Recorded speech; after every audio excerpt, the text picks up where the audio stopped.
तर नमस्कार मित्रांनो, स्वागत आहे तुमचं परत आपल्या मिनी ब्लॉगमध्ये. सकाळ सकाळ आलतो बा कामावर, इकडे उसात कचरा काढलतो. आज काय आपल्याला काम करून सगळं आता संध्याकाळवरून आपल्याला जायचं होतं गणपती बाप्पाची मिरवणूक बघायला. हे उसातलं कचरा काढताना मला एक असं घरटं दिसलं.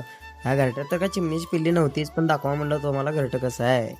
हे सगळं आवरून आपल्याला आता भुका लागली, त्यामुळे म्हटलं आता जेवण पण करून घेऊया. मस्त डाळ चपाती खाल्ली आणि चाललो बा डायरेक्ट संध्याकाळी घरला. यो काय व्हिडिओमध्ये बघून असाच लागलाय. इकडं आलो, जाता जाता खालची मोटर आपल्याला बंद करायची होती. मोटर बंद केल्यावर आपल्याला विहिरीतले पाणी पण बघून घेतलो.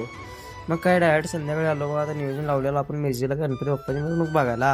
एकदाच सगळे आलो बघा मिरजेमध्ये. आल्यावर पहिलाच आपल्याला मिरवणूकमध्ये दिसले सगळं हलगी वाजवताना. पुढे इकडे आलो कोकणात आले, मी तिकडे डायरेक्ट वर भूतच अडकवलेली. पुढे आल्यावर इकडे भोंग पण लावलेले. भोंग लावल्यावर आपला अशुभ ऐकतोय, नाचाल सुट्टीच नाही हो. तर मित्रांनो, आजचा ब्लॉग कसा वाटला कमेंटमध्ये नक्की सांगा. आवडला असेल तर लाईक आणि चॅनलला सबस्क्राईब मात्र नक्की करा. भेटूया पुढच्या ब्लॉगमध्ये.